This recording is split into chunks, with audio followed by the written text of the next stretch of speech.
कहानी अपनी कदर करें। जिंदगी में अक्सर हम दूसरों से अपनी तुलना करते हैं और सोचते हैं मैं उनके जैसा क्यों नहीं हो सकता। ये तुलना हमें अक्सर उदास कर देती है। आज की तेज रफ्तार दुनिया में जैसे टिकटॉक और इंस्टाग्राम, ये आदत और भी ज्यादा आम हो गई है। ये कहानी उन लोगों के लिए है जो अपनी जिंदगी से नाखुश हैं और सोचते हैं कि दूसरे उनसे ज्यादा खुश हैं। इस कहानी को आखिरी तक ध्यान से सुनिए और कुछ नए शब्द भी सीखिए। एक दिन की बात है, एक कौवा उड़ते हुए पेड़ की टहनी पर जा बैठा। वहां बैठकर उसने एक सफेद हंस को तालाब में तैरते देखा। हंस के चमकते सफेद पंखों को देखने के लिए कुछ लोग आए और उसकी खूबसूरती की तारीफ करने लगे। कौवा हैरान हुआ और हंस के करीब जा बैठा। जैसे ही लोगों ने कौवा देखा, उन्होंने हाथ हिलाकर उसे भगा दिया। कौवा उदास हो गया। उसने सोचा, शायद लोग डरते हैं कि मैं यहां गंदगी कर दूंगा। वह दूसरी टहनी पर जा बैठा, मगर वहां भी लोगों ने उसे भगा दिया। कौवा बहुत दुखी हो गया। उसने सोचा, लोग मुझे मेरे काले पंखों की वजह से पसंद नहीं करते। काश मेरे भी सफेद पंख होते तो मैं भी खुश होता।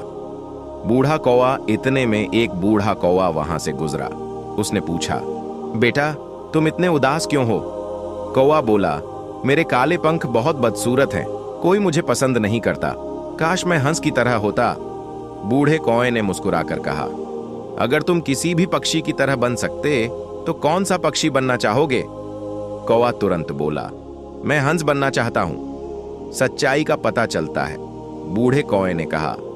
पहले जाकर हंस से पूछो कि क्या वो सच में खुश है। कौवा हंस के पास गया और पूछा, तुम बहुत खुशकिस्मत हो, लोग तुम्हारी खूबसूरती की तारीफ करते हैं, क्या तुम सच में खुश हो? हंस ने आह भरकर कहा, मेरे पंख तो सुंदर हैं, लेकिन मैं खुश नहीं हूं। लोग मुझे पिंजरे में कैद कर लेते हैं और जब मैं बूढ़ा हो जाऊंगा तो शायद मुझे मार दिया जाएगा। कौवा हैरान रह गया और पक्षियों से मुलाकात हंस ने कहा, शायद तोते सबसे खुश होते हैं, उनके रंग बिरंगे पंख लोगों को बहुत पसंद आते हैं और कोई उन्हें नहीं मारता।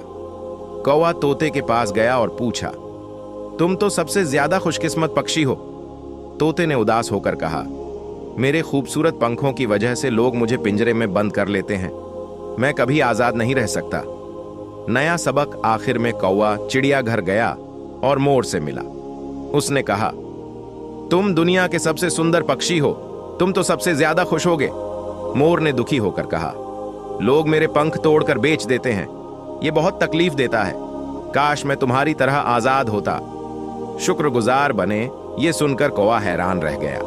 उसे एहसास हुआ कि वो हमेशा से आजाद था, लेकिन उसने कभी अपनी आजादी की कदर नहीं की। वो वापस बूढ़े कौवे के पास गया और कहा, अब मैं खुश हूं, मैं कौवा हूं और अपनी जिंदगी से संतुष्ट हूं। सबक। इस कहानी से हमें ये सीख मिलती है कि हर कोई अपनी जिंदगी में किसी न किसी परेशानी से गुजर रहा होता है। दूसरों से तुलना करने से हमें कभी खुशी नहीं मिलती। हमें अपनी जिंदगी में जो कुछ भी है उसके लिए शुक्रगुजार रहना चाहिए। आप सबसे बेहतर हैं, कोई भी आपसे बेहतर आप नहीं बन सकता। अगर आपने इस कहानी से कुछ नया सीखा है तो अपनी राय जरूर बताइए। अगली कहानी में फिर मिलेंगे, जहां हम सीखने का सफर जारी रखेंगे।